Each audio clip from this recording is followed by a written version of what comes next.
Have you ever wondered how children learn and construct knowledge? Unraveling this mystery requires us to delve into the intricate labyrinth of human cognition.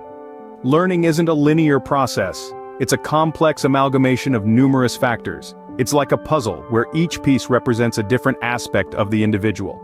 This includes their physical and mental conditions, educational history, personal experiences, their environment, and even their communication with others. Imagine the human mind as a busy intersection, where information flows from multiple directions. This information is then sorted, interpreted, and stored based on its relevance and importance. Now let's add another layer to this complexity: our physiology. Yes, our body, in a way, participates in our learning process. Our physical state can influence our mental state, and vice versa, thus impacting our capacity to learn. So the process of learning isn't as simple as it seems, is it? It's a fascinating journey, a continuous process that evolves with us and shapes who we become.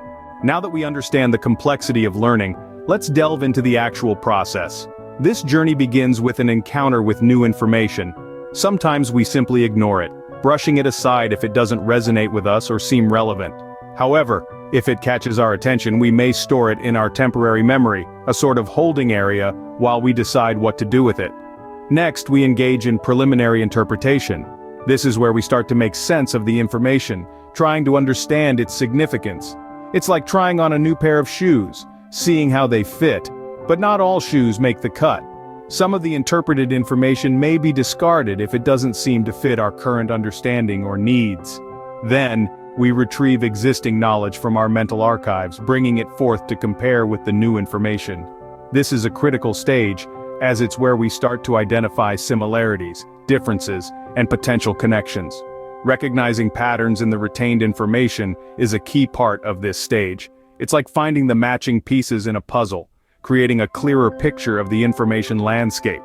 If the retained information aligns with our existing knowledge, we then apply preset routines associated with that pattern. Think of it as a well-practiced dance move, smoothly executed because we've done it many times before. However, if the retained information is not in our existing knowledge, we organize it into useful, newly organized information.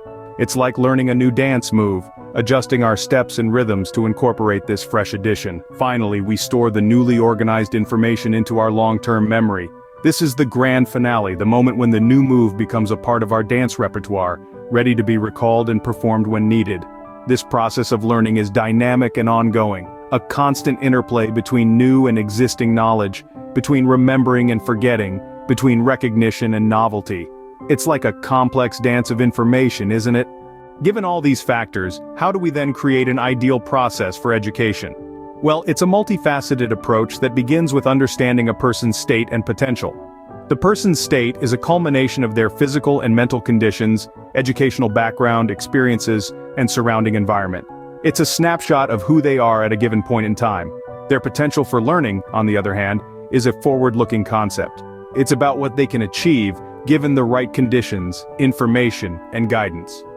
Understanding these two facets of a person is the first step in creating an ideal education process. It means recognizing that every individual is unique, with their own set of strengths, weaknesses, and learning styles. This understanding allows us to tailor the education process to meet their specific needs and maximize their learning potential. The personal condition of a student, including their health, physical condition, and psychological issues, plays a crucial role in their ability to learn. A student under stress or in poor health may struggle to focus and absorb information. Therefore, it's essential to consider these factors and provide necessary support to ensure a conducive learning environment. Speaking of environment, it's a significant factor in education. Whether it's a quiet library, a bustling classroom, or a comfortable home, the environment can greatly influence a person's ability to concentrate and learn. An ideal education process would take into account the learning environment and make necessary adjustments to optimize it for learning. Timing, too, is crucial. There's a certain rhythm to learning, a pace that works best for each individual. Some may thrive in a fast-paced learning environment, while others may prefer a slower, more deliberate pace. Recognizing this, and adjusting the pace of education accordingly, can greatly enhance the learning experience. The role of the educator in this process cannot be overstated. It's the educator's responsibility to understand these factors and adjust their teaching approach accordingly.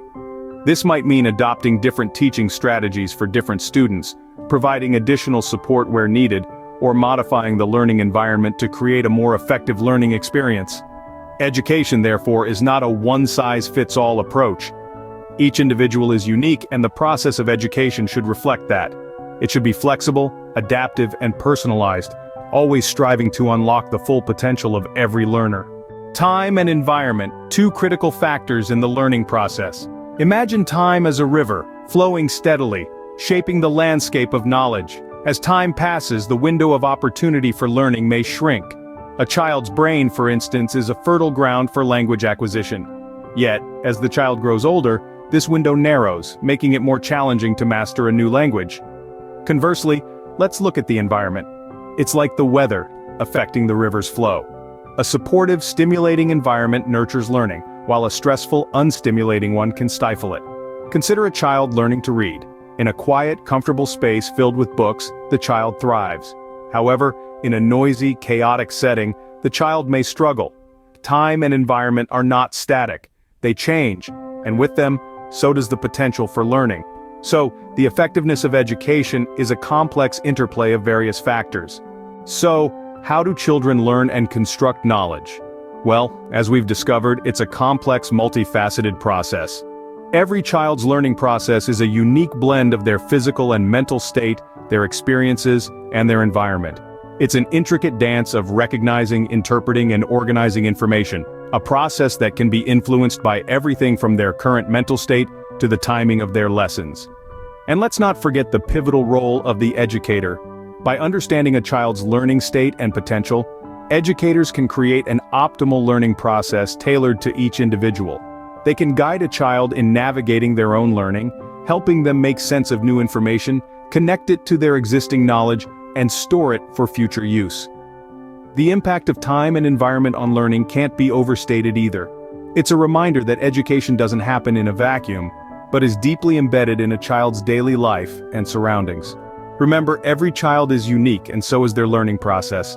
Until next time, keep exploring the wonders of learning.